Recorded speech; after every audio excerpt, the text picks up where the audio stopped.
Cabinet बैठक में हर वर्ग को सीएम का तोहफा। जी हां, मंगलवार को मंत्रालय में मुख्यमंत्री डॉक्टर मोहन यादव की अध्यक्षता में हुई मंत्रिपरिषद की बैठक इतिहास में दर्ज हो गई। हाईटेक अंदाज में मुख्यमंत्री सहित पूरी कैबिनेट टैबलेट लेकर बैठक में शामिल हुई और एक झटके में प्रदेश के भविष्य को तय करने वाले कई बड़े निर्णय लिए गए। शिक्षा से लेकर अंतरिक्ष तकनीक तक, सिंचाई से लेकर शहरी विकास तक, ऊर्जा से लेकर सुरक्षा और व्यापार तक, हर क्षेत्र के लिए ठोस, दूरदर्शी और जमीन पर असर डालने वाले फैसले हुए। मंत्रालय की टेबल पर टैबलेट रखकर मुख्यमंत्री डॉक्टर मोहन यादव जैसे ही बैठक में बैठे, साफ संदेश मिल चुका था। अब मध्य प्रदेश कागजों में नहीं, डिजिटल गति से चलेगा। बैठक में वह फोकस साफ दिखा, जिसमें शिक्षक, छात्र, किसान, जवान, उद्योग, ऊर्जा और शहर सब एक ही विजन में दिखाई दिए। मुख्यमंत्री लगातार जिस विकसित मध्य प्रदेश की बात करते हैं, इस बैठक में उसी की ब्लूप्रिंट को जमीन पर उतार दिया। यह बैठक सिर्फ फाइलों पर दस्तखत की औपचारिकता नहीं थी, ये एक नया रोड मैप था। एक तरफ शिक्षकों के मुस्कुराने की खबर थी, तो दूसरी तरफ उज्जैन के लिए सिंहस्थ जैसा विशाल आयोजन। कहीं किसानों के खेतों की सिंचाई की गारंटी थी, तो कहीं अंतरिक्ष तकनीक से जरिए रोजगार का भविष्य। मुख्यमंत्री मोहन यादव की कैबिनेट ने एक साथ शिक्षाएं, ऊर्जा, रोजगार, सिंचाई, सुरक्षा और शहरी विकास पर ऐसा बड़ा पैकेज दिया, जिसे देखकर लगता है प्रदेश अब सिर्फ विकास में नहीं, नेतृत्व में आगे बढ़ रहा है। बैठक की शुरुआत शिक्षकों के सम्मान और जीवन भर की सेवा के मूल्यों से हुई।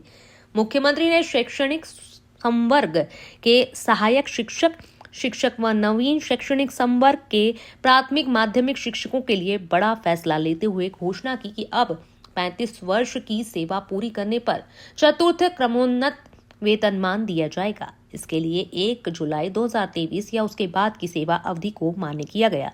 इस फैसले पर 322 करोड़ 34 लाख रुपए खर्च होंगे, लेकिन राहत लाखों परिवार को मिलेगी। शिक्षक संगठनों में इस फैसले को बड़ा सम्मान माना जा रहा है। प्रदेश में शिक्षा के मॉडल को बदलने वाली सांदीपनि विद्यालय की अवधारणा पर मुख्यमंत्री ने दूसरा बड़ा फैसला लिया।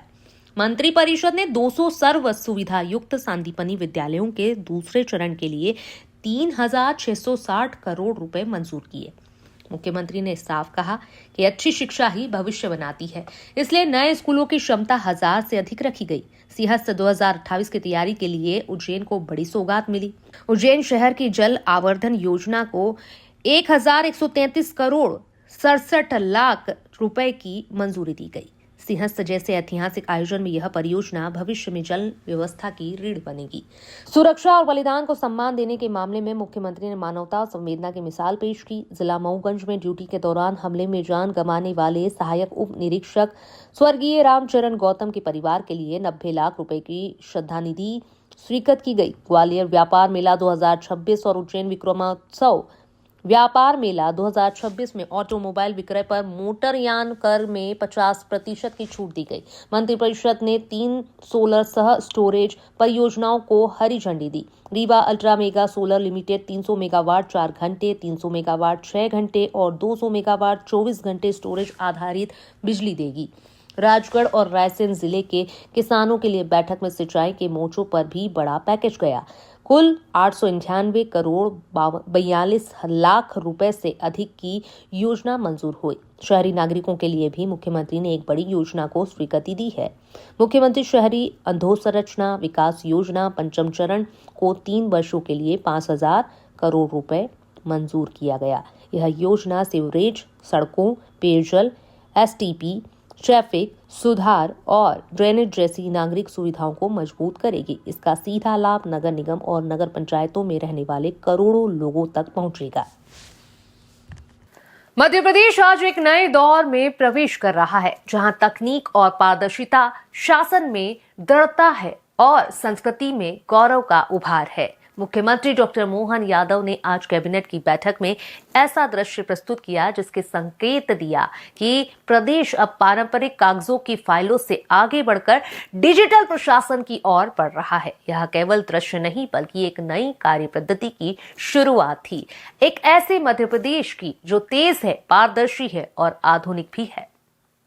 मुख्यमंत्री डॉक्टर मोहन यादव जब मंत्रिपरिषद की बैठक में टैबलेट लेकर पहुंचे तो माहौल बदला हुआ था। 6 जनवरी को ही मंत्रियों को टैबलेट दिया जा चुके थे और आज ई कैबिनेट की प्रक्रिया जमीन पर उतरती दिखाई दी। मुख्यमंत्री ने साफ संकेत दिया, अब मध्य प्रदेश पेपरलेस गवर्नेंस के रास्ते पर है।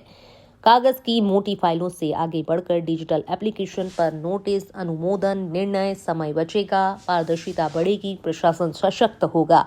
बैठक से पहले मुख्यमंत्री ने संकल्प से समाधान अभियान की जानकारी दी, जो स्वामी विवेकानंद जयंती से शुरू होकर 4 चरणों में मार्च के अंत तक चलेगा। यह अभियान उन सैकड़ों परिवारों को शासन की योजनाओं से जोड़ने वाला सेतु है, जो आज भी कागजी प्रक्रियाओं में फंसे रहते हैं। 16 विभाग, 91 योजनाएं, आवेदन से लेकर शिविरों में निराकरण तक कलेक्टर और प्रभारी मंत्री खुद इसको लीड करेंगे।